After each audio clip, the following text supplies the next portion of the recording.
taking on a certain man called Kurt Doubt. It is Brad Brown. He is running for the Minnesota House. He's kind enough today to join us to talk about his campaign. He is our Democrat of the day. Brad, thank you very much. I appreciate the time. Thank you. Thank you for asking me to come on. I sure appreciate it. It's raining here, too. How heavy is it up there? It was really coming down before, but now it's kind of slowly drizzling right now. I got a chance to play golf today, but the course is kind of underwater. I got to imagine it is. It does help your golf game, though. I just, you're kind of like Caddyshack. You can just let the rain take it for you there. So, why don't you give everyone an update? Who exactly is Brad Brown?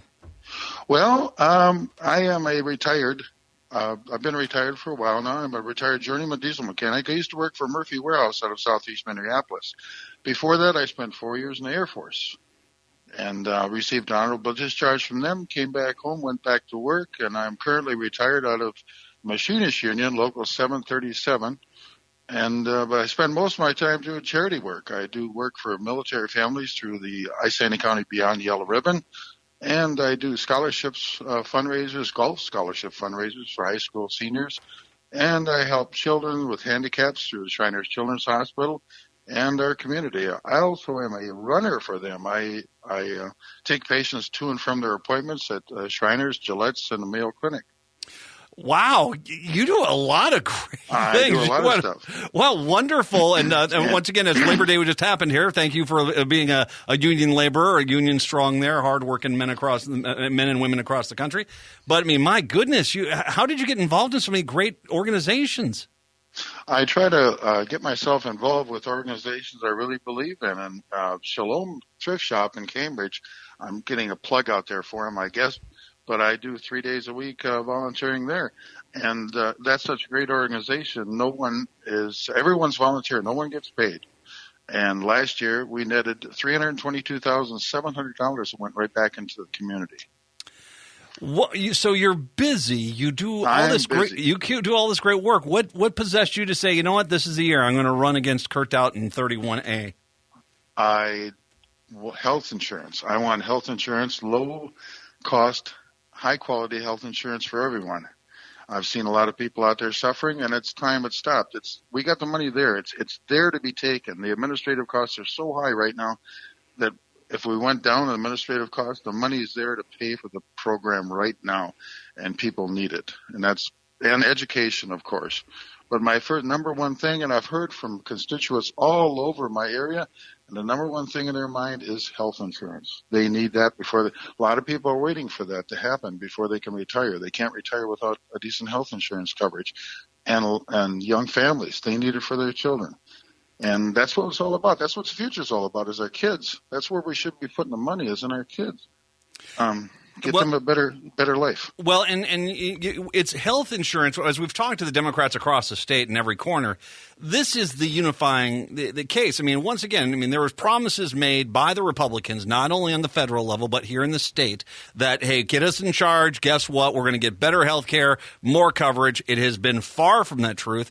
As a matter of fact, they're desperately trying to hide the fact that they ever promised better health care coverage and cheaper health care coverage, and they're running away from that. This is the bread and butter issue, and whether you believe Obamacare was that whole discussion was what prompted this discussion. Now that this discussion is happening, people are asking that question: why is my health insurance? Why are my health costs so high? Well, I'll tell you a reason. 31 to 32% of all the money that you pay for health coverage is administrative costs.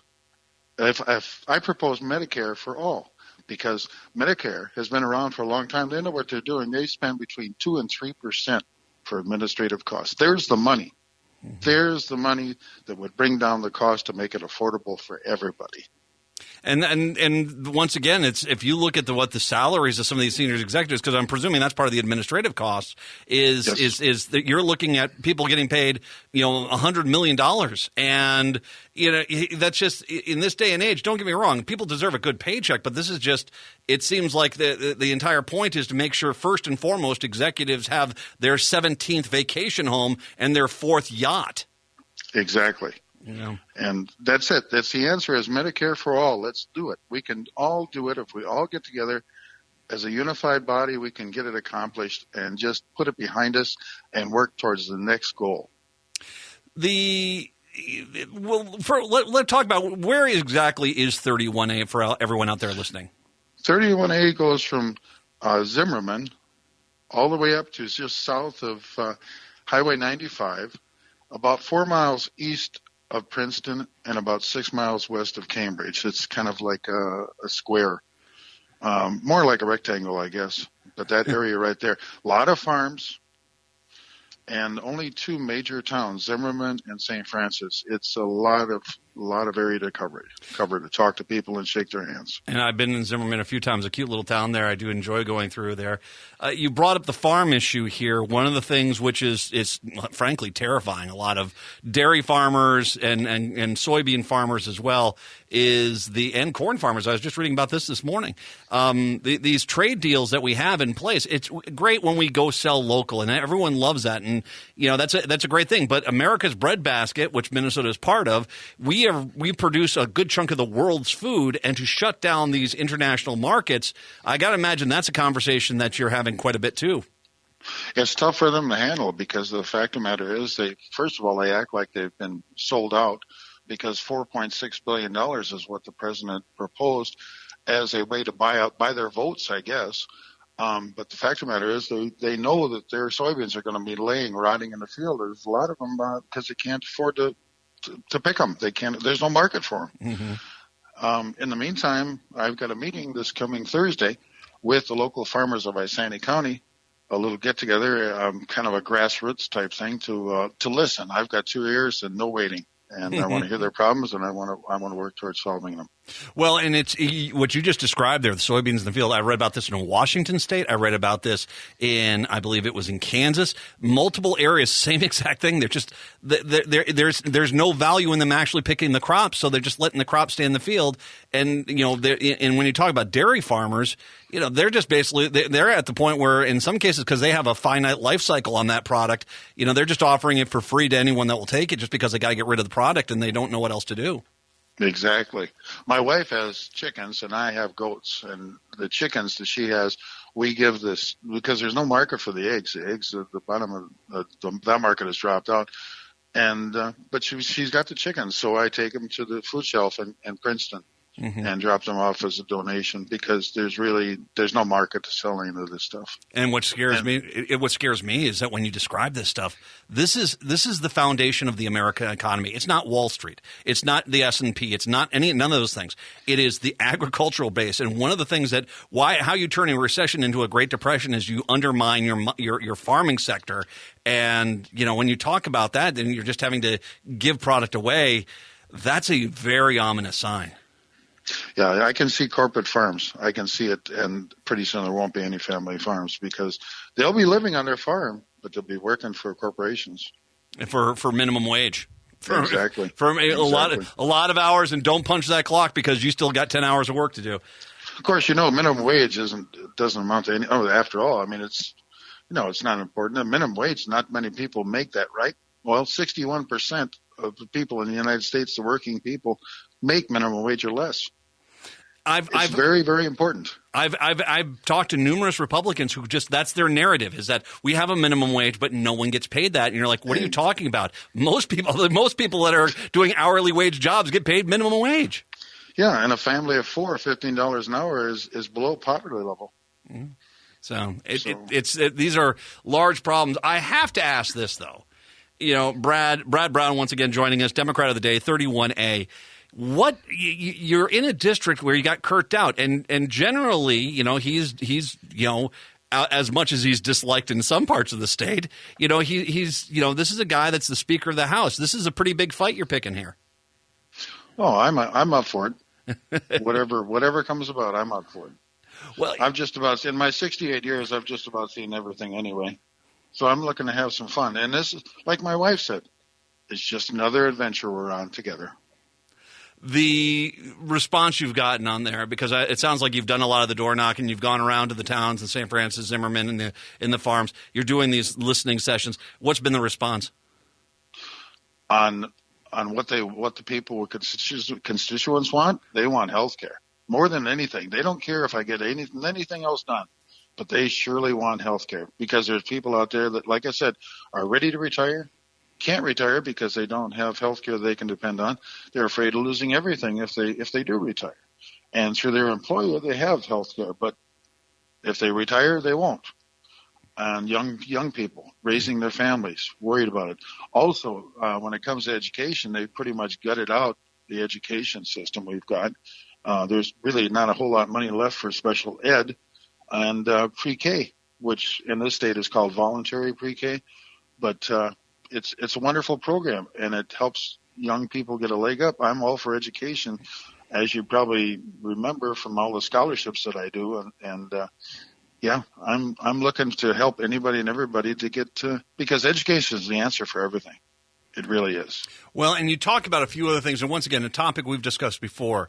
Giving the kids there locally a good education, and then giving them the opportunity with jobs there, whether those are ag sector jobs or other jobs.